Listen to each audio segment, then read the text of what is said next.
Hello, welcome to Sad and Fury Book Reviews. As usual, I am Tina.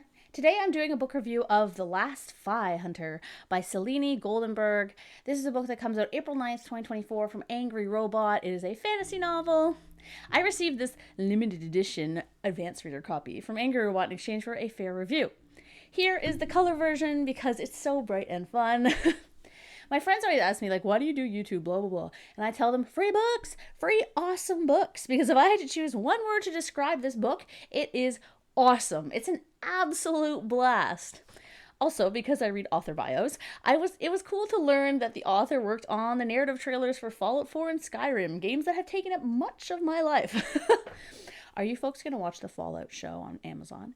I am stoked and ready to crush on the ghoul characters so hard. Anyway, back to this book. What is it about? A Thai folklore-inspired dark fantasy, equal parts smart, exhilarating, and delightfully fun. Phi Hunter Perpetual Lone Wolf X is on the scent of a legendary demon whose death will bring him praise and acclaim. But the road to glory is a tough one, and he is interrupted by a pregnant runaway who needs his help with safe passage through the ghost-infested forest. A task made more complicated by the assassins on their tail, determined to reunite her with the father of her child, the ruthless Crown Prince. I went into this book thinking, okay, this is a simple quest narrative. The man is a wizard dude, and he has to protect this pregnant lady who will, because it's 2024, not be a damsel, and they'll have to get from point A to point B with some dramatic birth scene at some point. No.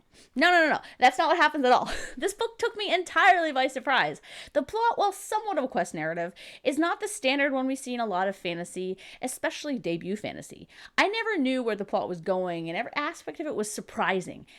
Okay, I'm exaggerating a little bit, and I'm just going to get this out of the way. There was one aspect of the book that I wasn't as into in the novel, and that was the romance. It was the one thing I didn't really love. I liked it. I thought it was fine. But I don't really ship the couple, and their chemistry, while it was there, wasn't like fireworks for me. But every other thing about this book is absolutely fantastic. I couldn't put it down. The Thai-inspired mythology was so interesting to me because I don't know a lot about Thai culture, so I found it both interesting from a cultural standpoint and a very fun fantasy world build. The world building is also cool because we start at a typical pastoral setting, but when we expand, it's clear the rest of the country or world is entering an industrial revolution. Though, like in our world, in our history, the people aren't really aware that that's what's happening. Kind of like now in, Western culture where we don't realize we're in a capitalist dystopia on the brink of social collapse. The Phis, the demons, are real things, but because most people are moving to the cities and Phi can be killed, the creature-like Phi are being pushed to the periphery, to the forests. There are also different types of Phi, some that look like humans, so of course they would head to the city to blend in. This industrialization, or at least expansionism, comes into play later in the novel and gives the book a socio-political edge I was impressed by, because it was so effortlessly part of the background and never called out in the narrative flow.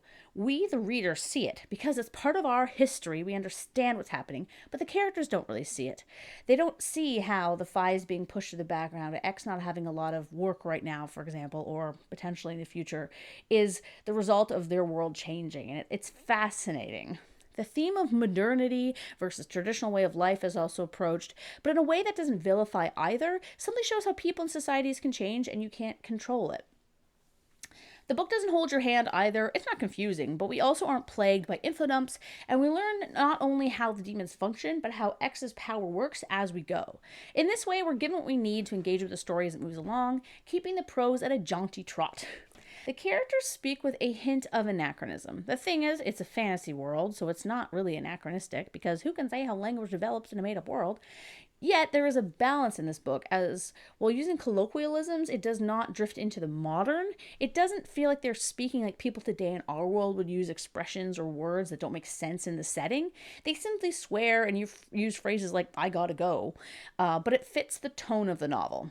The tone is actually where the book really succeeds. It's dark fantasy, there's soul stealing and demons eating people and necromancy, but it never got disturbing because it was so funny at times. It's incredibly fun in that the story moves at a quick pace, the dialogue is engaging with that almost modern language, and the action scenes are well described and well dispersed amongst the novel.